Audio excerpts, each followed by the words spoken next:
Estes itens não saem da bolsa de Simone.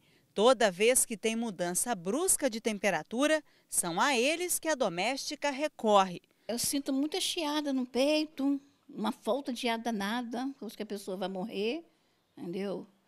E é isso, a mudança de tempo também, não posso com o inverno de jeito nenhum. Há quase 2 anos, ela faz tratamento pelo SUS, o Sistema Único de Saúde, e tem bons resultados. Depois que eu fiz esse tratamento, eu melhorou 100%. Milena passa por situação semelhante. A autônoma sofre com as famosas ites. Quem tem problema respiratório sabe que sofre, né? Porque durante a noite as coisas pioram, por conta da temperatura também, umidade, muita chuva, aí o tempo fica ruim, o nariz já logo dá sinal, a garganta, aí quem rinite, sinusite, já fica com isso tudo dolorido e é muito ruim, muita dor de cabeça. Para não ter crise de rinite e sinusite, ela organiza a casa de forma que não tenha que lidar com a poeira. Tem todo um cuidado, né? Não pode ficar exposto a poeira, tapetes, animais de estimação, infelizmente, né? Adoro os bichinhos, mas não dá para ter.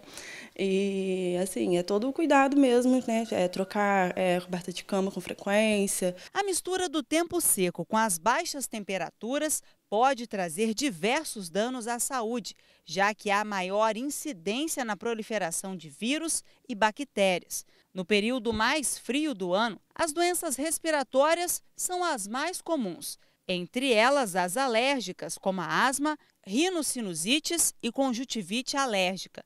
Também aumenta o número de casos dos tipos infecciosos, que são as doenças respiratórias virais, como gripes e resfriados, além do crescimento nos diagnósticos de sinusites e pneumonias, provocadas por bactérias. A gente tem um sistema de condicionamento e filtro através do nariz. O nariz tem estruturas na parede lateral, que são estruturas que aumentam e diminuem. E quando entra o ar frio, a tendência disso é aumentar para o ar frio não chegar na garganta, principalmente no pulmão, para não causar problema também pulmonar, toda a via aérea, né? Porque a via aérea começa no nariz e vai até o pulmão. Quando a pessoa tem uma mudança muito grande, é mais ou menos assim, você está num 40 graus, você entra numa câmara frigorífica, esse sistema não funciona muito bem. E aí, se ela já inalou um vírus, uma bactéria, ou ela inalou uma poeira, quando o sistema não funciona, esses vírus, essas bactérias podem entrar com mais facilidade. Então, é muito comum a pessoa falar assim, eu fiquei resfriada porque eu peguei uma friagem.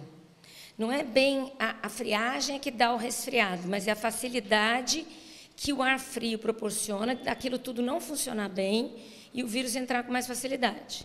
Os idosos e as crianças são os que mais sofrem com essas mudanças na temperatura e o ar seco. E uma preocupação dos médicos é com a automedicação, que acaba sendo muito utilizada, principalmente por pacientes que já têm histórico de crises alérgicas. O maior perigo é que tem alguns medicamentos, principalmente para rinite, que podem viciar, que é o famoso remédio que desentope.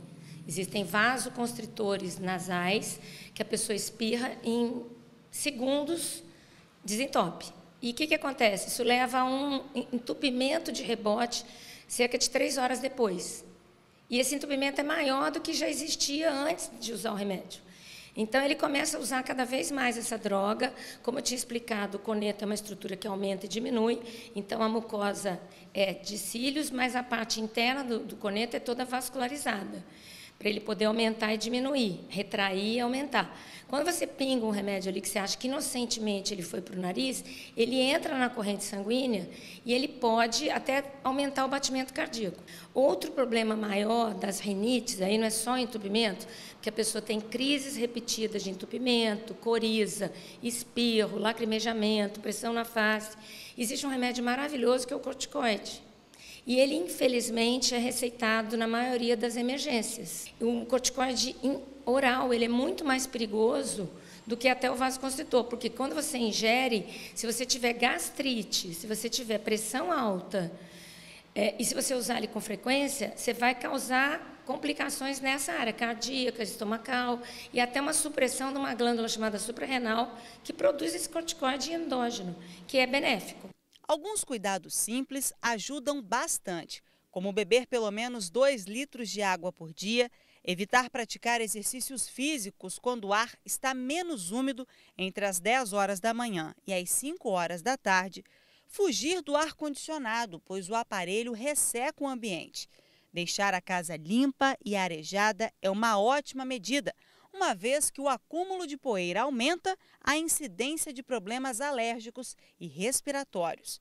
Para finalizar, as pessoas devem evitar locais fechados e com grande concentração de público. Se você tiver uma higiene nasal, pelo menos 3 vezes ao dia, você usar um soro, eu prefiro até o de conta-gotas, você pinga e ele desce, limpa até a parte posterior, essa lavagem constante, essa higiene, essa mudança de hábito, melhora muito os sintomas.